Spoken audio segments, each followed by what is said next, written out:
Today, what I want to do is I want to show you how to get up on top of your financial house. I want you to get up on top of your financial house and be standing up there. It's going to take you a few years. It's not going to be quick. If you're looking for get rich quick, you're in the wrong room. And how do you get up on top of the house? In Tennessee, if we want to get up on top of the house, we use this thing called a ladder. And ladders have steps. And they have rules about the steps. If you get up the ladder and it starts moving, if you're over 16, you come back down. And you steady the ladder and you do it again. You repeat the steps. But you take the steps slow and gradual. You don't skip steps. Because otherwise you'll be hanging upside down with your leg broke. Your neighbor will be laughing at you. No step skipping. Be willing to come back down to solid ground and repeat the process. These are the rules of using a ladder. Around our place, we call these ladders, these steps, baby steps. And you don't do baby step 4 until you've done baby step 1. There's a process here. And there's a reason, because you have to lay a solid foundation. If you're going to build a house, you don't bring the trim carpenter in and start tacking up the crown mold if you hadn't done the drywall and built the house on top of the foundation. You start with the foundation and you build up from there. Baby step 1.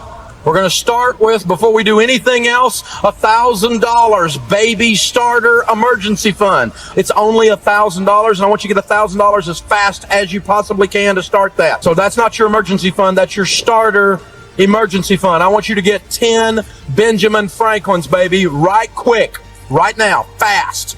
This is the easiest baby step because it's only $1,000. And it's the one you'll do the fastest in most cases. This is the hardest baby step because this is the point you decide, am I really going to change my life? Am I really going to buy into this stuff? Am I really going to do something that other people are doing? Am I really going to engage this process? Or am I going to keep doing it, slopping it up the way I've been doing it? I'm going to get serious. I'm going to get focused. This thing is going to change. Because, you know, here's the problem. We don't like change. Human beings don't like change. We tend to do the same thing over and over and over again. Some people work in a job that they've been with 15 years and they hate every day of it, and the only reason they don't change is because they don't like change. Even if we're doing things and they're not working for us, we defend it. We protect and fight for our right to be stupid. We get stuck in our stuff, don't we? We're like a toddler sitting in a poopy diaper. Yeah, I know it smells bad, but it's warm and it's mine. We don't like change. Let me tell you, if you're going to win in this life, you have to learn to embrace change, because the only thing that never changes is we're going to change. Change is a way of life. Embrace it. And you got to embrace it with changing and doing some new stuff with your money. Start with $1,000 in the bank. You got to learn to save money, because nobody does it. Everybody talks about it. Everybody looks at it and goes, uh-huh. And nobody does it. We're walking around with no money. The richest country the world has ever known. And all the money leaves your house every month. You have to make this a philosophical process, a theological process, a spiritual and emotional, a relational and a mathematical process. I'm saving money. I'm sick of being broke. I've been doing budgets for 20 years. I do know about. I know it's tough. I know it's hard. So's being broke. So what we're starting here is the first step of savings. It's the emergency fund. Grandma said to save for a rainy day. 78% of Americans, according to Money Magazine, are going to have a major negative financial event in any given 10-year period of time. You better be ready. It's coming. You need to be ready. You need to save money for emergencies. You're an emergency looking for a place to happen. If you hadn't been kicked in the knee to the tune of $5,000 to $7,000 in the last 3 or 4 years, you're overdue duck. Statistically, it's coming. Get ready. You need to build your emergency fund. Dave, you need to be positive. I'm positive. It's going to rain. Get you an emergency fund. That's how this stuff works. This $1,000, you don't even have to put this in the bank. You could just do like one lady did. She went down to Walmart and bought a 8x10 picture frame and put it in there and framed it and wrote under this, in case of emergency, break glass. You don't want to keep it in the underwear drawer because the pizza man will get it. You got to keep it where you can't get to it too easy, but where you can get to it if you need it. Get that $1,000 set aside. Get that minimum baby step, that beginner starter emergency fund ready to go. Personal finance is 80% behavior. It's only 20% head knowledge. You've got to change what you're doing in order to get a different result. You can't keep doing the same thing over and over again and expect a different result. The 12-steppers call that the definition of insanity. Baby step 2, the debt snowball. Pay off all of your debt using the debt snowball except your home.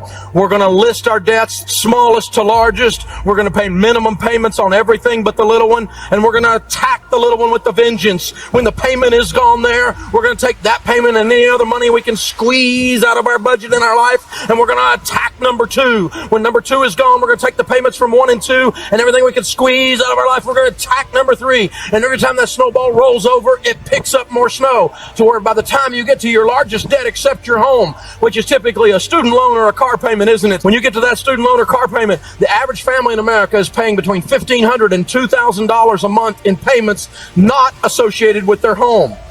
Non-mortgage payments. When you start paying $1,500 or $2,000 a month on a $10,000 car loan or a student loan, that sucker's gone in just a few months. You get the idea. We pay this off smallest to largest. Well, Dave, would it not be mathematically proper to pay off the highest interest rate first? Yes, it would. If we were doing math, we wouldn't have credit card debt. This is about behavior modification. When you go on a diet, it's a good idea to lose weight the first week. That way you will keep doing it, because it's too much work to not eat and to exercise. It makes you grouchy. It does me anyway. Oh, you too. I see. Okay. So, the deal is this. I got to see some results for my pain. You with me? And when I can knock off that little one and knock off that next one and knock off that next one, I'm getting that pump up thing going. I'm going, this is doable. My belief kicks in. My faith is built. My hope grows, and I get more and more and more and more intense as I go down the thing. That intensity, that focus causes this to happen. And I noticed that intensity and that focus in the intimacy of talk radio. As people are calling in, I got to where after years of doing this, I can kind of tell if they're going to be able to do it. I can hear it in their voice. I can hear it in the cadence of their speech and the words that they're using. I can discern what's happening. Not every time, but I started noticing that I can tell that one's going to make it and that one's not. Because they'll call up and they'll go like, Dave, I'm getting out of debt. It's not that extreme, but sometimes it is. But you get this thing coming up out of them. You can feel it. I've had it. Les Brown, the great motivator, says people change their lives when they have finally say, I've had a moment where I say, I've had it. I'm sick of this. That's when you change your life.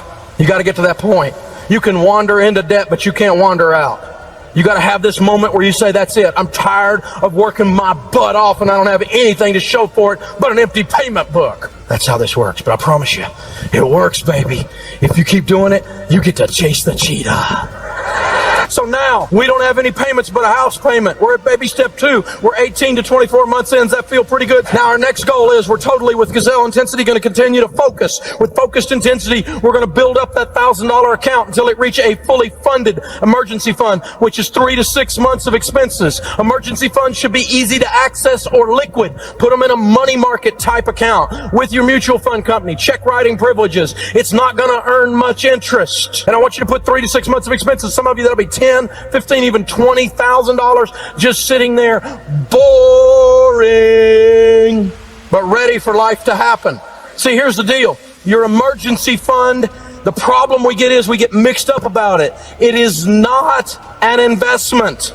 Your emergency fund is insurance. Here's the difference. Investments are money that make you money. Insurance costs you money to protect your money that is making you money.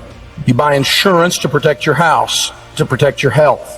You buy insurance to replace your life and the money you make if something happens to you, called life insurance. Insurance is an expense that protects assets. Your emergency fund is not an asset. It technically is in accounting terms, but you don't need to look at it that way. In other words, if it earns a little interest, that's just good. But it's not there to earn interest. It's there to protect your 401k. Because if you have to dip into your 401k because you didn't have an emergency fund, and the government takes half of it in penalties and taxes, that's what's known as stupid. Because you didn't have an emergency fund. I never had an emergency fund any time in my life when I was a millionaire doing the real estate stuff. I didn't have any money saved. Everything went back into the deal. Everything we spent, everything we consumed. No money, no liquidity, no cash. And that's one of the reasons I went down, because I had no wiggle room. And that's what this is. It puts a pad between you and Murphy. You know who Murphy is. If it can go wrong, it will. And let me tell you what, you don't have an emergency fund, Murphy will move in your spare bedroom and bring his 3 cousins broke, desperate, and stupid. and your life will look like a country song. That's how this deal happens. So you don't put it in a CD, a certificate of depression, because if you cash that out early, they charge you a penalty. That's not liquid. That's not easy to access. So a simple money market account with something like your mutual fund company, and you put 3 to 6 months of expenses in there. Money market accounts are easily accessible.